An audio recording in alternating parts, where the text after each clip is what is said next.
Gonna try, gonna try, gonna try. Work till I die, till I die, till I die. I'm gonna fail and get up, cause I'm not giving up on my dream. Hi my lovely Frosty fam, it's me, Karen Frost, here at Nail Decadence, and I've got a little bit of a PR haul to share with you. The lovely people at Saviland sent me this builder in a bottle to try, so I'm going to share that with you. I used to purchase Saviland products before I got qualified. I used to buy like their top coats and base coats and gel polish and stuff, so it's not a brand that I don't know, it's a brand that I have used before, but I would always say with anything, any nail product, do your own research into them, check them out, especially if you're working on clients. I mean, I'd say this is for home use really, but if you're working on clients, then for sure you need to make sure you've got your SDS, that's safety data sheets, and all of that relevant information. So do your homework, do your research, but I'm happy to share some products with you. And yeah, like I said, they sent me some builder in a bottle, so I'm going to give it a go, give it a try. It's not a full review, I didn't test it on myself, so I can't speak to how it will last on my nails, but I thought I'd just give it a try, see how it applies, see how thick or thin, or how it files, that kind of stuff I can give you information on, but anything else I'd have to do a full review to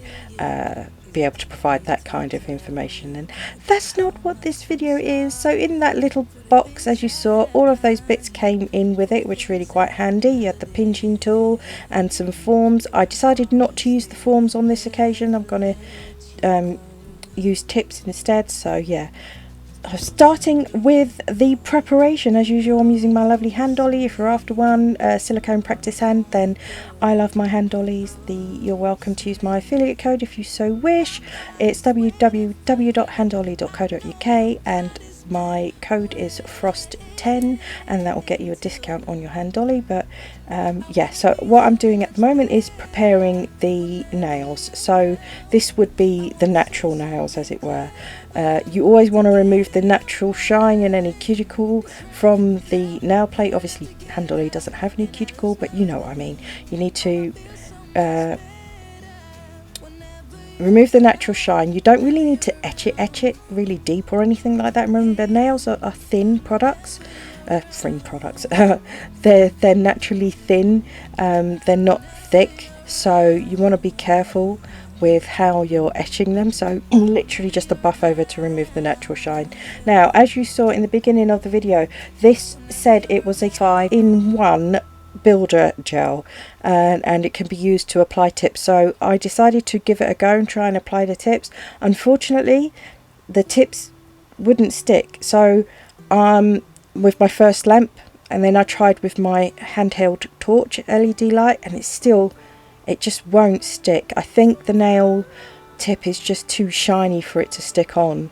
It just wouldn't stick, so I'm going to use some glue to apply the nail tips on instead, as you can see, and then it stuck fine. So I can't say I'd recommend the builder in a bottle for applying tips, but as a builder gel itself it worked fine, but yeah, not to apply tips. I did have to use some standard nail glue to apply my tips on this occasion. It just didn't work, and I always show you, you know me, I'm going to show you what works and what doesn't, and I'm not going to sugarcoat it. It is what it is.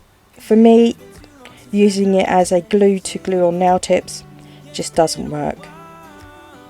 Now, I'm not sure if it would work using a different lamp, but I tried 2 different handheld ones that usually work fine for me on other nail products. So yeah, you could try it with another lamp and see if that works for you, but for me, it just, with those 2 that I tried, it wouldn't have any of it. And as you can see, I managed to ping the nail glue wasn't quite dry when I was trimming the tips of the nails. So yeah, a bit more glue, stick it back on again. That was me being impatient, not letting the glue set. Right, so I've applied my tips and now I'm just going to carry on shaping them, making sure that they are the same width as the base nail, of course. You don't want any overhang. And now I will use my sanding black band and I shall blend the nail tip into the natural nail and then just remove the shine from the rest of the nail tip. Gel doesn't like to stick to shiny surfaces, so it's important that you remove the shine from the nail tips. Acrylic, it's not so important. Acrylic sticks to pretty much anything, so you don't necessarily have to do this when you're using acrylic, but when it comes to gel, you definitely do need to make sure that you remove the shine. It just gives the gel something to grip onto and it's less likely to lift or peel off. Just etching, oh not etching, what am I saying, just blending in that tip. Remember, when you're blending in the nail tip, try not to touch the natural nail. You don't want to file into the natural nail, you just want to blend the tip in so that there's no ledge or step between the natural nail and the nail tip. Remove all that dust, and now I'm going to be using some of these little snowflakes. Sorry, I'm having so much trouble speaking today. I'm on morphine as usual and it's slowed me down a bit, but yeah, it makes my brain a bit foggy, so I'm having trouble with my words, so bear with, bear with, we'll get through this eventually. So as you saw, yeah, grabbing some of those little snowflakes, and I just used my dotting tool, the dotting tool end of my gem picker upper thingy, just to curl them a bit, because these nails are quite small. I want to make sure that it sits on the nail fairly flush, because obviously if it sticks up I'm more likely to file into them. So yeah, I just sort of gave them a little bit of a curve to help them sit on the nail a little bit better. Sorry about the stupid camera going in and out of focus so much, it drives me nuts. I've changed my settings again, so we'll see how it goes, but I just never seem to get it right. Sometimes it's fine and then other times it's not okay when I haven't changed anything, and then when I do change something it gets worse.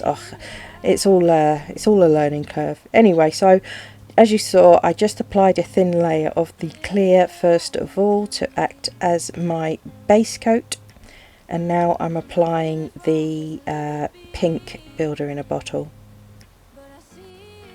Of course I cured that clear layer first before I started with the pink, and as you can see I just put you don't need loads. I always say when it comes to builder gel, working somewhat thinner layers than loads of gel at a time. You don't want a heat spike, so it's better to do your build the nail in layers as opposed to just trying to build it in one go, because that's a lot of gel in one go, and you want it to cure properly, 2 you don't want a heat spike, and 3 you don't want it to just slide all off the nail whilst before it manages to cure under the lamp, because you've got so much on, if that makes sense. So yeah, just apply it in layers. Now what I'm doing is I'm actually going for just colour payoff at the moment. I'm not building the strength of the nail, just enough to get the colour of the pink nice and opaque, because I'm going to be using some of those snowflakes and some of the glitter. I don't want to make the nail too thick at this point, because I need to encapsulate it with the clear to make sure that the glitter is protected. So as you see, I just want that colour payoff now. It was a little bit transparent towards the cuticle area there, so you saw I just put a little bit more of the builder gel there to make sure it is nice opaque coverage of the pink. And now I'm just using some of the clear builder gel, apply just a very thin layer of that on, and I will use my just a dry brush to pick up some of the glitter and pat that into the wet clear builder gel.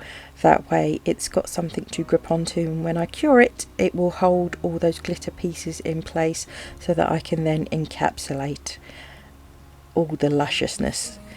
This is just a random glitter mix. To be honest, I can't remember where I got it from. It doesn't have a label on the little baggie, so yeah, it's just a random glitter mix that I had, and I thought I'd give it a go, and yeah, I quite liked it actually. It's different. It's got like black and green and red and gold and silver. It's just all the colours. It's really quite pretty. I have to give it another go and use it in a different way. As you can see, I'm just applying this snowflake, and it did not, even though I curved it around my dotting tool, it's still sticking up a bit, which is quite annoying. Where I've not cured that pink all the way, I did manage to get some of the pink on top of the snowflake there. It wasn't such a big deal, so what I could have done was removed that snowflake and put another one on. I didn't bother with it. I just thought, ugh, it's not the end of the world. It just bear in mind, if you're flash curing and you did what I did, you will pick up some of the pink onto the snowflake, so just, yeah, bear that in mind. So anyway, gave that all another flash cure. And now I'm going to encapsulate using the clear builder in a bottle. As you can see, I'm just working from cuticle down to free edge, and I do a lot of flash curing because I don't want the gel to slip off, and again, I don't want to pile on loads and end up with a heat spike, so I'm just being a bit more strategic about where I'm applying the gel. And as you can see, if you need to turn the hand over to get gravity to pull the gel towards the center of the nail to help you get your apex, then not a problem, do that. Use gravity to your advantage if you feel that the gel is moving too much for you. This actually wasn't super thick, but it wasn't really runny either. As you can see, it didn't really run into the cuticles or anything like that, or side walls. It stayed quite well where you put it. It bulked out the sides a little bit, but that's more to do with my application than the gel itself. If you put it more towards the center of the nail as opposed to the sides, then obviously you would have less at the sides. So I always like to make sure that I get right around the sides, because I hate it when I get gaps and I miss bits and then I have to fill them in. So I'm a bit more pedantic about getting gel on the side walls or the side for the nails. So yeah, if you string it down the middle like what I just did there and turn it over, that will help you get your apex in the center of the nail better.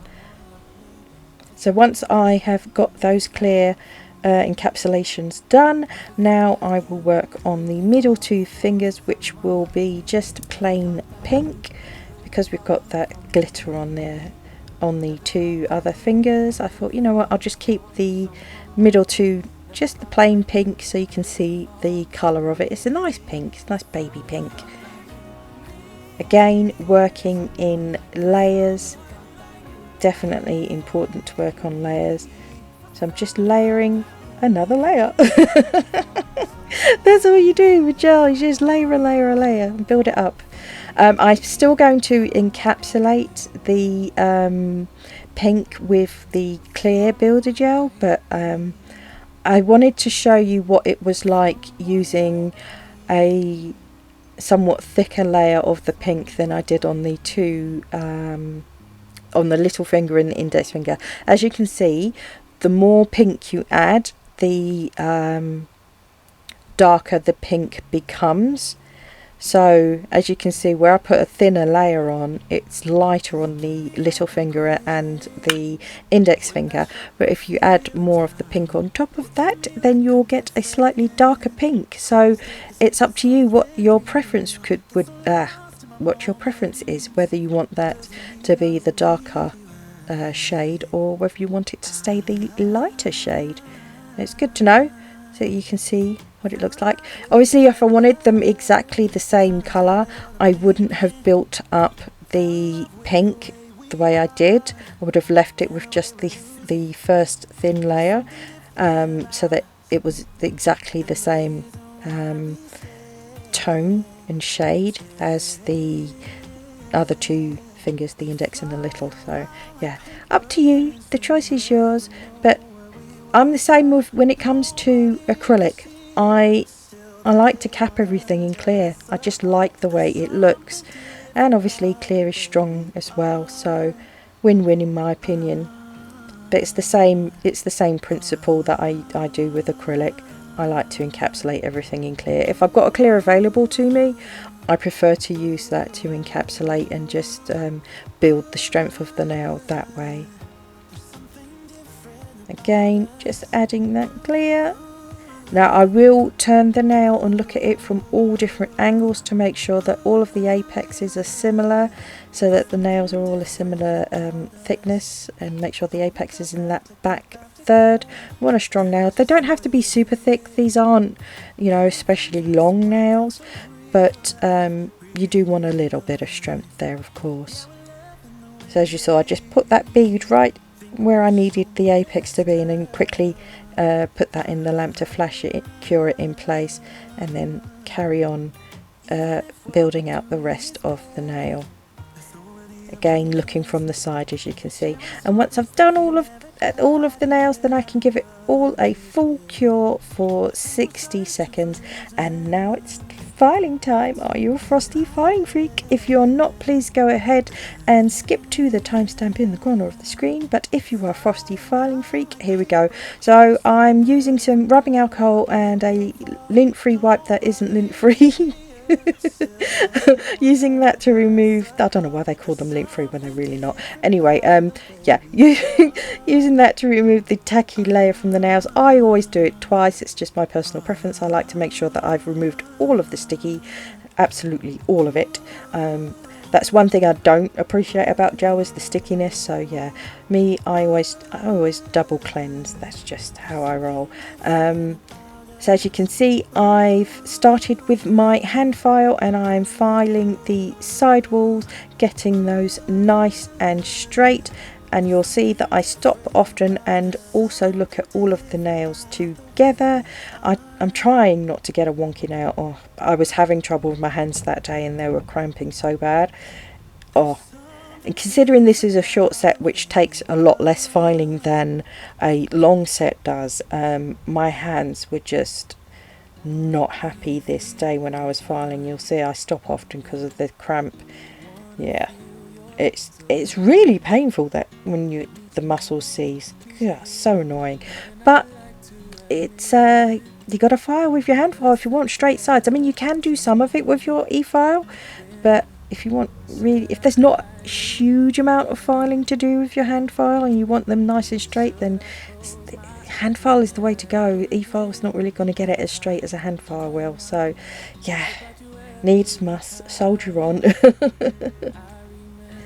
So you see, I'm now doing the other side of the nail. I have various routines when it comes to filing. What I would suggest is get yourself a routine. I have many, but what I do is I will always use only one routine per set of nails. So if I started off with my e-file on one finger, I'd carry that on through all of the other fingers and go with that routine. What I won't do is do one finger start off with the e-file and then the next finger start off with the hand file. It's just not the way to get a uniform set.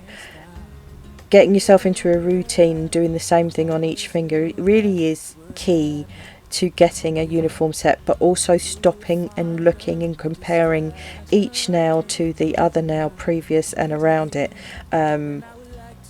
That helped my filing game immensely into getting a more uniform group of nails that all looked similar. They don't have to be exactly the same by any means excuse me, by any means, but you do want them to look very similar.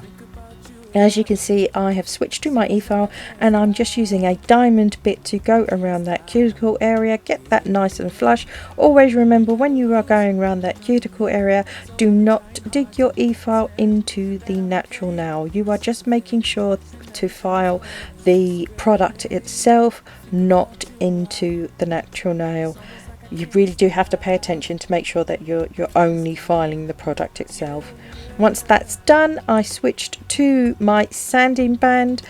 Because gel is soft, However, you'll notice I will switch to a what do you call it, a ceramic bit, because I noticed I had a little bit of debulking to do. Sanding band isn't really for debulking, it's just for shaping, just, you know, finish filing essentially. It doesn't, you know, you don't use that to remove a lot of product. It heats up faster than a carbide or a ceramic bit does. It's just not what you would use to debulk per se. So you'll see I'm going to switch now. Here we go. So I've got my ceramic bit on because I just needed to do a little bit of debulking. Now it's not a harsh grit of this ceramic file, it's actually a fine, so it's not taking off a huge amount of product, but I did need to debulk a little bit. I got a bit carried away with the gel, so yeah, a little bit of debulking. It's just easier to do that with a toothy bit as opposed to a sanding band, which is, like I said, more for smoothing than anything else. I don't know if you can hear it, but it's really windy, and where I'm sitting, I'm up in my bedroom, and I'm in a loft conversion, and you can hear, I don't know if you guys can, if it'll pick up on the microphone, but it's really blustery, and you can hear the wind rustling through over the roof. I don't know if you can hear that, but it's horrible weather, freezing. And can't have the heating on too much because, as everyone knows, the price of gas and electricity is extortionate right now. So yeah, the house isn't as hot as I would like it to be, to say the least. I don't know how everybody's going to cope this winter. So many families are suffering. It's disgusting. Just anyway, I'm not going to go into that because that's just far too depressing. Back to the nails. So anyway, back to the sanding band. I've finished debulking with the ceramic bits, and now I've gone back to just, you know, shaping and contouring that nail, making sure it's nice and smooth, making sure that I've got a nice shape to the nail, that it goes up from the cuticle area to the apex and then slopes down towards the free edge. That's the kind of general slope you want. When you look down the barrel, you want both sides to be even in a nice semicircle sort of shape when you look straight down the barrel. That's really important. If you just look at the nail just from the bird's eye view, you won't notice whether one side is thicker than the other, so it is really important to turn the nail, look at it from all different angles, and adjust your filing as necessary to make sure that all the nails look the same. So just a little bit of finish filing now. So I've switched to a much finer type of file, and I'm just making sure that the free edge is nice and straight, making sure those side walls are nice and straight also. And stop and compare. You see, I stop and compare, and I make sure that they're all similar to each other. Very important if you want them to, you know, sometimes you'll have one free edge thicker than the other. If you don't stop and look at all of the nails together, you won't notice that. And as you can see, I'm also looking at them together to make sure that the free edge is nice and straight. And I'm going to give them a quick buff over with the buffing block. Not a lot to do because the sanding band does quite a lot of the smoothing, to be honest, but just to remove any of the harsh scratches, remove all the dust. Oh, and I forgot to do the underneath, so I quickly went over the underneath. I've mentioned loads of times, I hate the little frills that you get underneath the nails. They drive me nutty, so I always like to make sure that there are no frills underneath the nail when I finish filing. One last look at them, make sure they're okay. So Handolly gets a nice wash with some soapy water, and then I will use a lint-free wipe and some rubbing alcohol to make sure I remove any of the moisturisers that will have gotten onto the nail via the hand soap. And then it's time to top it off and keep it tough. Oh yeah, that glitter is lovely.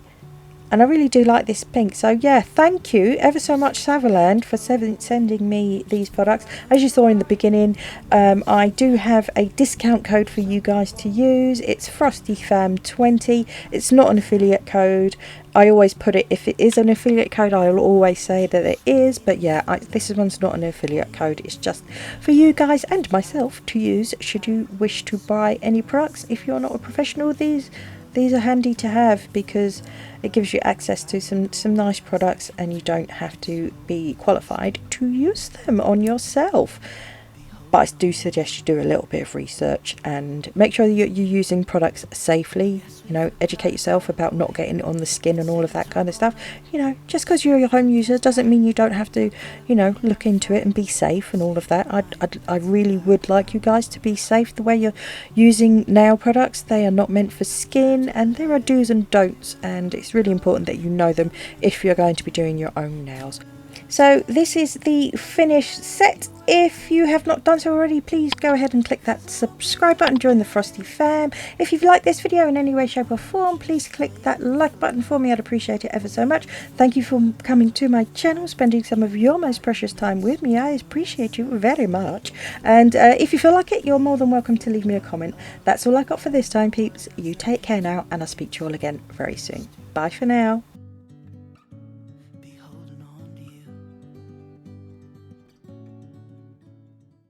Someday soon, I'm gonna make it.